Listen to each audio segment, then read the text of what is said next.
Hello students, welcome to Gyanjyoti coaching centre. Gyanjyoti coaching সেন্টারের পক্ষ থেকে তোমাদের সকলকে জানাই আরও একবার স্বাগত। তো স্টুডেন্টস, আজকে আমি যে বিষয় নিয়ে তোমাদের সামনে চলে এসেছি সেটি তোমাদের ফার্স্ট সেমিস্টার মেজর হিস্ট্রি অন্তর্গত একটি টপিক। তো আলোচনা শুরু করার পূর্বে তোমাদের একটা ছোট্ট ইনফরমেশন দিয়ে রাখি। তোমরা যারা এখনও আমাদের সাথে যুক্ত হওনি কিংবা যুক্ত হতে চাইছো, তারা উপরের এই দুটো নাম্বারের মধ্যে যে কোনো একটিতে যোগাযোগ করে আমাদের সাথে যুক্ত হতে পারো। চলো আর দেরি না করে আমরা আজকের আলোচনা শুরু করি। তো আজকের আলোচনার বিষয় হলো মধ্যপ্রস্তর যুগের হাতিয়ারগুলি নিয়ে বা মেসোলিথিক এজের যে টুলসগুলো রয়েছে সেই টুলসগুলো নিয়ে আজকে আমরা আলোচনা করব। তো প্রথমে বলা যায় যে মধ্যপ্রস্তর যুগে পূর্ববর্তী যুগের তুলনায় বা প্রাচীন প্রস্তর যুগের তুলনায় হাতিয়ারের ক্ষেত্রে এক উল্লেখযোগ্য পরিবর্তন পরিলক্ষিত হয়। তো প্রথমে আমরা আলোচনা করব এই যুগে হাতিয়ারগুলির নির্মাণ কৌশল নিয়ে, অর্থাৎ কি দিয়ে এই হাতিয়ারগুলি নির্মাণ করা হতো এবং কিভাবে এই হাতিয়ারগুলি নির্মাণ করা হতো তা নিয়ে।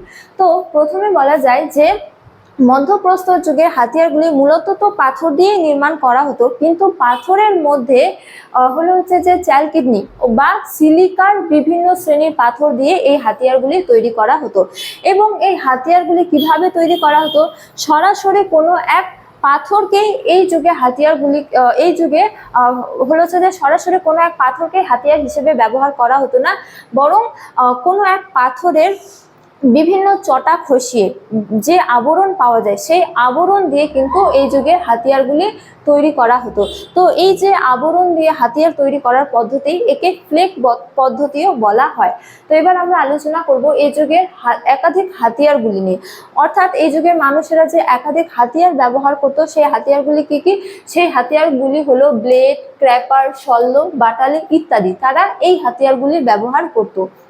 এবার আমরা আলোচনা করব এই যুগের হাতিয়ারগুলির বৈশিষ্ট্যগুলি নিয়ে।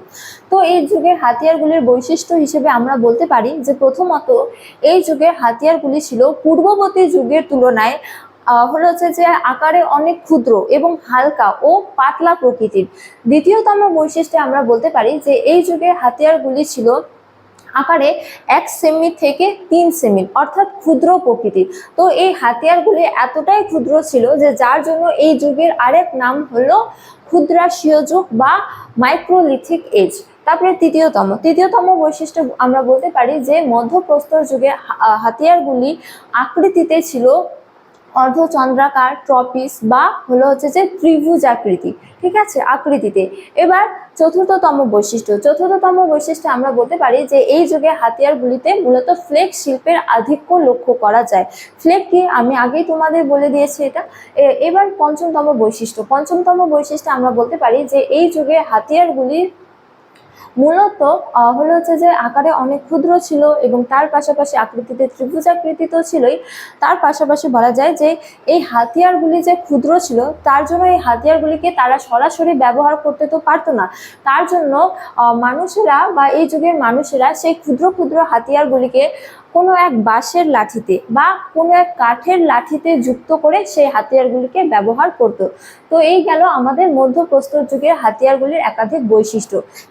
এবার আমরা আলোচনা করব এই যুগের হচ্ছে যে হাতিয়ারগুলি যে নিদর্শন পাওয়া গেছে সেগুলি কোন কোন স্থানে পাওয়া গেছে বা প্রত্নকেন্দ্র নিয়ে। তো এই ক্ষেত্রে বলা যায় যে এই যুগের ভারতের বিভিন্ন স্থানে এই যুগের হাতিয়ারগুলির একাধিক নিদর্শন পাওয়া গেছে, যার মধ্যে অন্যতম কয়েকটি হচ্ছে যে স্থল হচ্ছে যে গোদাবরী অঞ্চলের সুরেগাঁও, কালেগাঁও, তারপরে বিহারের কৈশোরা, পাটনা, তারপরে হচ্ছে যে মুঙ্গের, ভাগলপুর ইত্যাদি। তো স্টুডেন্টস, এই ছিল আজকের আমার আলোচনার বিষয়। তোমাদের ভালো লাগলে অবশ্যই লাইক করো এবং বন্ধুদের সঙ্গে শেয়ার করো এবং আমাকে অবশ্যই কমেন্ট করে জানিয়ে তোমাদের ভিডিওটি কেমন লেগেছে। তোমাদের সাথে দেখা হবে অন্য এক ভিডিওতে অন্য এক টপিক নিয়ে। ততক্ষণ ভালো থাকো, সুস্থ থাকো। Thank you.